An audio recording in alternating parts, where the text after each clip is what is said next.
Hi hello வணக்கம். Captain புகழ் பாடும் மன்னமாக நம்ம தொடர்ந்து விஜயகாந்த் சார் நடிச்ச படங்களை ரிவ்யூ பண்ணிட்டு இருக்கோம்.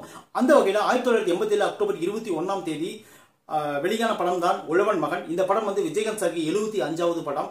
இந்த படத்தோட ஸ்டோரி பத்தி பார்க்கறதுக்கு முன்னாடி நம்ம சேனலை சப்ஸ்கிரைப் பண்ணி வச்சுக்கோங்க. அப்பதான் நான் போடுற வீடியோ உங்களுக்கு வந்து கிடைக்கும். அதாவது வள்ளல் அப்படின்னாவே நம்மளுக்கு நினைவுக்கு வருது யார் யார் தெரியுமா? பாரி. பாரி வந்து என்ன பண்ணாரு? முல்லைக்கு தேர் கொடுத்தாரு. பேகன் என்ன பண்ணாரு? மயிலுக்கு போர்வு கொடுத்தாரு. கர்ணன் என்ன பண்ணாரு? தங்கிட்டு இருக்கிறது எல்லாத்தையும் எடுத்து கொடுத்தாரு. இதே வரிசையில வந்தவங்க தான் யாருன்னு பாத்தீங்கன்னா எம்ஜிஆர் அவர்கள். எம்ஜிஆர் அவர்கள் வந்து இல்லைன்னு சொன்னா உடனே கொடுத்துருவாரு. அப்பேற்பட்ட ஒரு மனம் படித்த ஒரு ஏழைகள்னாவே ஒரு கண்ணீர் சிந்தி அவர் உடனடியாக கொடுத்துறக்கூடிய ஆள். அவர் என்ன பண்ணாருன்னா, ஒரு டைம் எஸ்.எஸ். ராஜேந்திரன் வந்து ஒரு கார்ல போயிட்டு இருக்கும்போது ஒரு மூதாட்டி காசு கேட்டிருக்கு. உடனே அவர் நின்று அந்த காசு எடுத்து அவர் கொடுத்துருக்காரு எஸ்.எஸ். ராஜேந்திரன். உடனே அந்த அம்மா சொல்லிச்சான், எம்ஜிஆர் வாழ்கனுச்சான். இப்ப பாருங்க, யார் காசு கொடுக்குறாங்கன்னு முக்கியம் இல்ல, அத காசை வாங்கின அந்த அம்மா இது எம்ஜிஆர் தான் கொடுத்துருக்கணும் அப்படின்னு சொல்லிட்டு அந்த அம்மாவுக்கு தெரியுது பாருங்க. அந்த அளவுக்கு எம்ஜிஆர் ஒரு பெரிய வள்ளல். அந்த வள்ளல் தான், அந்த வள்ளல் இறந்த இடத்துல கூட இன்னைக்கு வந்து சாப்பாடு போடுறது கிடையாது. அதே போல அந்த வள்ளல் பேர் சொல்லி நிறைய தலைவர்கள், எத்தனையோ தலைவர்கள் ஊன்னு பேசுறாங்க. அவங்க இடத்துல எல்லாம் எந்த நினைவிடத்துலயும் சாப்பாடு போடுறது கிடையாது. இன்னைக்குமே விஜயகாந்த் சாரோட நினைவிடத்துல மத்தியானம் போனீங்கன்னா கண்டிப்பா நீங்க சாப்பிட்டு வரலாம். அந்த அளவுக்கு ஒரு உண்மையான வள்ளலா வாழ்ந்துட்டு போனவர் தான் நம்ம புரட்சி கலைஞர் விஜயகாந்த் அவர்கள். அவரோட ஆபீஸ்ல எப்ப போனாலும் சாப்பிடலாம். சினிமாவில் இருக்கிற ஒவ்வொரு மனிதனும் அவரோட ஆபீஸ்ல போய் சாப்பிடாம இதுவரையிலும் சினிமாவில் நடிச்சதே கிடையாது அப்படின்னு சொல்ற அளவுக்கு ஒரு அன்னதான பிரபு யாருன்னா உண்மையிலேயே அவர் தான். அவருடைய படங்களை நாம ரிவ்யூ பண்றதுக்கு காரணமே இந்த மாதிரி சினிமாவில் வந்து வள்ளல்கள் யாரும் அதிகமா இல்லை. எம்ஜிஆருக்கு அப்புறம் புரட்சி கலைஞர் தான் இருந்தாரு, கேப்டன் தான். அதனாலதான் அவர் படங்களை நம்ம தேர்ந்தெடுத்து அவர் மறைஞ்சாலும் அவர் புகழ் மறையக்கூடாது அப்படிங்கிறதுக்காக நான் ஒரு தனி செக்மெண்டா எடுத்து விஜயகாந்த் சார் படங்களை ரிவ்யூ பண்ணிட்டு இருப்பேன். நான் தொடர்ந்து 74 படங்களுக்கும் நான் ரிவ்யூ பண்ணிட்டேன். இன்னைக்கு வந்து 75வதா உழவன் மகன் அப்படிங்கிற ஒரு படத்தை பத்தி நான் உங்களுக்கு ரிவ்யூ பண்ண போறேன். இந்த ரிவ்யூவை கேட்டுட்டு உங்களுக்கு பிடிச்சிருந்துச்சுன்னா கண்டிப்பா நம்ம சேனலை சப்ஸ்கிரைப் பண்ணிச்சுக்கோங்க, லைக் பண்ணுங்க, கமெண்ட் பண்ணுங்க, மற்றவங்களுக்கு ஷேர் பண்ணி விடுங்க, நம்ம சேனலை கொஞ்சம் வளர்த்து விடுங்க. இந்த படத்தோட ஸ்டோரி பத்தி பார்ப்போம். இந்த படத்தோட ஸ்டோரி என்னன்னு பாத்தீங்கன்னா, உழவன் மகன். இதுக்கு முன்னாடி ஒரு விஷயம் சொல்றேன்.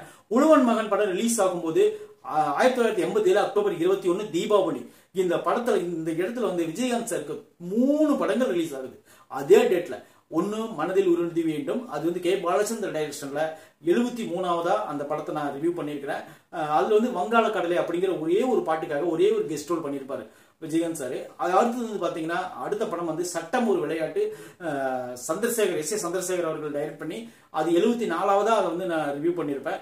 75வதா நான் ஏன் இந்த படத்தை சொல்றேன்னு பாத்தீங்கன்னா, அந்த 2 படங்கள் கொடுத்த எஃபெக்டை விட உழவன் மகன் கொடுத்த எஃபெக்ட் வேற லெவல் கொடுத்துட்டாரு.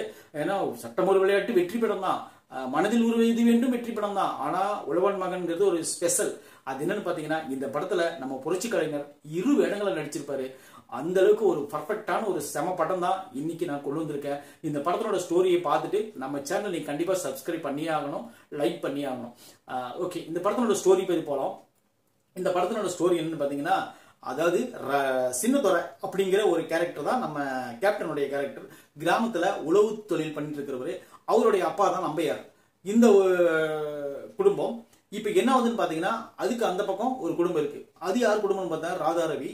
ராதாரவிக்கு ஒரு அம்மா இருப்பாங்க. அவங்க அம்மாவை அடிமைப்படுத்தி வச்சிருப்பாரு. இப்ப ராதாரவியோட மாமா ஊர்ல இருந்து வராரு. அக்காவும் அக்கா வீட்டுக்காரரும் வராரு. மலேசியா வாசுதேவனும் அவங்க மனைவி வராங்க. மலேசியா வாசுதேவனுடைய மகள் தான் ராதா. அவங்களை கூட்டிக்கிட்டு இவரு வீட்டுக்கு வராங்க. அவங்க வெளிநாட்டுல மலேசியாவில சம்பாதிச்சு கொடுத்த காசை ராதாரவி சார் வந்து என்ன பண்ணுவாருன்னு பாத்தீங்கன்னா, அவரோட வில்லத்தனத்தால அவரோட பேருக்கு சொத்துக்கே வாங்கி வச்சுக்குவாரு. அக்காளுக்கு எதுவும் பண்ணிருக்க மாட்டாரு. இது வந்து உண்மை கடைசியா தெரியும். மலேசியா வாசுதேவன் முதல் முறையா மலேசியால இருந்து வந்த படம் இதுதான். உண்மையிலே அவர் கேரக்டர் ஒத்து வரக்கூடிய படம் தான் இது. அவரு அங்கிருந்து பொண்ணு கூட்டிட்டு வருவாரு. வந்த உடனே என்ன ஆகுதுன்னு பாத்தீங்கன்னா, வந்த அன்னைக்கே விஜயகாந்த் சாருக்கும் ராதாவுக்கும் முட்டிக்கும். இப்ப என்ன ஆகுதுன்னு பாத்தீங்கன்னா, விஜயகாந்த் சார் வந்து ஒரு ரேக்லா பந்தய வீரர்.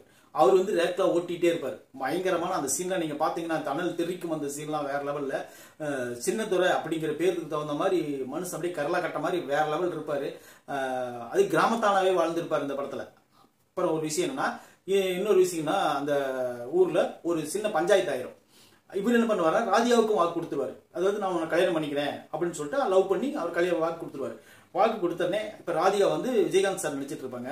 இப்ப என்ன ஆகுதுன்னா, இதுக்கே இன்னொரு ட்விஸ்ட் வரும். ராதாவை வந்து விஜயகாந்த் சாருக்கு கல்யாணம் பண்ணி வச்சிடணும் அப்படின்னு சொல்லிட்டு மலேசியா வாசுதேவன் நினைப்பாரு. ஏன்னா மலேசியா வாசுதேவனுக்கு உண்மை தெரிஞ்சிடும். ராதாரவி அவங்க அம்மா வந்து உண்மை வந்து மலேசியா வாசுதேவன் சொல்லிடும். அதாவது மருமகன் கிட்ட சொல்லிடும். சொன்னோடனே என் மகன் வந்து மோசமானவன், அவனுக்கு வந்து உங்க பொண்ணு கொடுக்காதீங்க அப்படின்னு சொன்னோன்னே மலேசியா வாசுதேவன் ஒரு ஐடியா பண்ணி எப்படியும் சின்னத்துறைக்கு நம்ம பிள்ளையை கொடுத்துட்டோம்னா அது சேஃப்டியா இருக்கும் அப்படின்னு சொல்லிட்டு அவர் ஒரு திட்டம் போடுவாரு.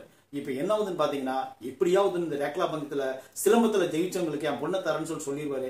விஜயகாந்த் சார் ஜெயிச்சிருவாரு. அதன்படி அந்த பொண்ணு அவர் கொடுத்தே ஆகணும் அப்படிங்கிற கட்டாயத்துக்கு வந்துடுறாங்க. இப்படி ஒரு சிக்கலான ஒரு குடும்பம் இருக்கு.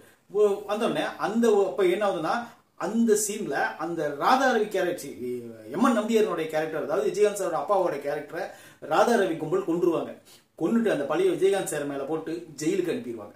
இப்பதான் உங்களுக்கு பெரிய ட்விஸ்ட் கிடைக்க போகுது. என்னன்னு பாத்தீங்கன்னா, நம்மளை காப்பாத்துறதுக்கு ஒரு கடவுள் வரணும்னு சொன்னேன். உண்மையிலே கடவுள் மாதிரி வருவாரு. யாரு? நம்ம கேப்டன், இன்னொரு கேப்டன் விஜயகாந்த் சார், சிவாங்கிற பேர்ல. அவர் வந்து இந்த குடும்பத்தை எப்படி காப்பாத்துறாரு, இதுக்கப்புறம் ராதாவுக்கும் அவருக்கு எப்படி லவ் உண்டாச்சு, அப்புறம் ராதிகாவுக்கு அந்த கெமிஸ்ட்ரி என்ன ஆச்சு அப்படிங்கிறது தான் இந்த மொத்த படத்தினுடைய மொத்த கதையும். அவ்வளவுதான். இந்த படத்தை பாத்தீங்கன்னா உங்களுக்கு அவ்வளவு ஒரு சூப்பரா இருக்கும். இந்த படத்தை வந்து அரவிந்த் ராஜ் வந்து டைரக்ட் பண்ணியிருப்பாரு. ஆபாவானன் கதை எழுதியிருப்பாரு. இந்த படத்தினுடைய மியூசிக் பாத்தீங்கன்னா மனோஜ் கியான்.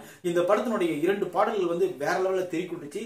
செம்மறியாடு செம்மறியாடுன்னு ஒரு பாடல் இருக்கும். இன்னொன்னு நான் தினம் தேடும் தலைவன், உன்னை தினம் தேடும் தலைவன் அப்படிங்கிற ஒரு சாங் வந்து பெரிய அளவுல ஹிட் ஆகி அந்த பாடல் பட்டி தொட்டி எல்லாம் கலகிச்சு. உண்மையிலே இந்த படம் வெற்றிக்கு டிஎம்எஸ் வாய்ஸ் தான் இந்த படத்தினுடைய வெற்றிக்கு ஒரு காரணமா இருக்க முடியும் நான் நம்புறேன்.